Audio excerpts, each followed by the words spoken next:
Hi friends, இன்றைக்கி வந்து நான் என் தங்கச்சி வீட்டுக்கு கிளம்பி போயிருந்தேன். திடீர்னு தான் நானும் கிளம்பி போயிருந்தேன். அவளுக்கும் நாங்கள் போகிறது தெரியாது. ஆனால் எப்போவும் அவள் வீட்டுக்கு வாங்குற மாதிரி மீன் வாங்கிட்டு வந்திருந்தா. வே நாகர்கோயிலுக்கு போயிட்டு வரும்போது புத்தேரி குளத்து பக்கத்தில் அங்கே வரிசையாக மீன் வச்சுருப்பாங்க. அங்கேருந்து மீன் வாங்கிட்டு வந்தா. 100 ரூபாய்க்கு வந்து 4 ஐலன்னு சொன்னாங்களாம். ஒன்று 25 ரூபான்னு சொல்லி 100 ரூபாய்க்கு 4 கொடுத்தாங்களாம். அதுக்கப்புறம் அவங்களாவே கேட்காம 1 கொடுத்துருக்காங்க. அவளும் சரி 5 ஐல இருக்கேன்னு சந்தோஷத்தில் வாங்கிட்டு வந்துட்டா.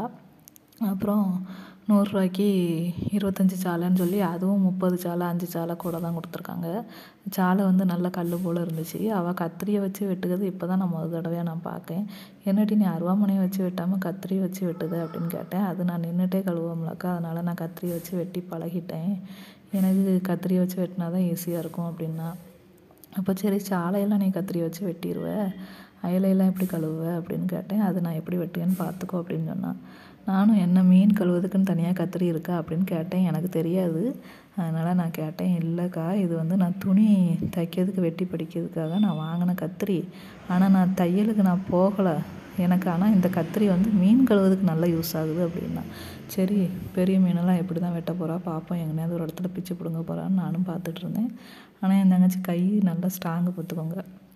தலையெல்லாம் நல்லா பிச்சு பிடுங்கி அந்த குடலு குந்தாணி எல்லாத்தையும் எடுத்து வெளியே போட்டுட்டா. சரி, இதெல்லாம் தான் கையை வச்சு பிச்சிடலாமே, மீன் வெட்டும்போது எப்படியும் டேமேஜ் ஆக்க தான் போகிறா, பார்ப்போம் அப்படின்னு சொல்லி நானும் பார்த்துட்டே இருந்தேன். அவள் மீன் கழுவுறதுலேயும் பயங்கர எக்ஸ்பர்ட்டாக தான் இருக்கா. நல்லா ஸ்பீடாக மீனெல்லாம் கழுவுனா. அந்த சைடு எல்லாத்தையும் அந்த கத்திரியை வச்சு நல்லா வெட்டிட்டு அந்த சைடில் உள்ள அந்த ஓரத்தில் உள்ள அழுக்கு எல்லாத்தையுமே நல்லா கையை வச்சு பிச்சு எடுத்துட்டு சரி 5 ஐல கொடுத்துருந்தாங்கள்ல, அதில் வந்து 4 ஐல வந்து நல்லா இருந்துச்சு பார்த்துக்கோங்க. அந்த 5ஆவதாக ஒரு ஐல கொடுத்தாங்களே, அந்த ஐல வந்து அவள் தலையை பிக்கும்போதே ஒரு மாதிரி கையோட குழுன்னு ஒரு மாதிரி அழுகுன மீன் மாதிரி இருந்துச்சு. ஒரே நாத்தம் அந்த மீன். முழுசாக இருக்கும்போது தெரியலை, ஆனால் கையை வச்சு பிக்கும்போதே ஒரு மாதிரி குழுன்னு அசிங்கமாக போயிட்டு அதை தண்ணியிலேயே அப்படியே தூர ஊற்றிட்டா. அந்த மீனையும் எப்படி தான் வெட்ட போகிறான்னு நானும் பார்த்துட்டே இருந்தேன். மீன் வெட்டி கழுவி முடிக்கிற வரைக்கும் நான் இடத்த விட்டு நகலலையே. அவள் எப்படி தான் கழுவுதான்னு பார்ப்போமே, நம்ம போன பிறகு எப்படி கழுவுதான்னு தெரியாதுல்ல. நானும் முதல் தடவை கத்திரி வச்சு வெட்டுறதை பார்க்கணும், அதனால் நான் கிட்டே இருந்து நான் பார்த்துட்டே இருந்தேன். ஆனால் நான் கையில் நகமே கிடையாது.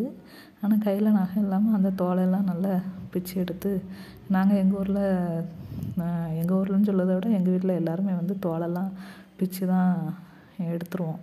எங்களுக்கு அந்த தோலோட சாப்பிட பிடிக்காது. பாருங்கள் அவள் எப்படி வெட்டுதான்னு. ஒரு பக்கம் கூட டேமேஜே ஆகலை. நல்லா ஸ்ட்ராங்காக அவளும் வெட்டுனா. அந்த மீன்லேயும் ஒரு டேமேஜ் இல்லாமல் அழகாக சூப்பராக வெட்டி முடிச்சிட்டா. அதையும் கழுவிட்டு அடுத்தால சாலையெல்லாம் நல்லா நீட்டாக கழுவி முடிச்சிட்டா.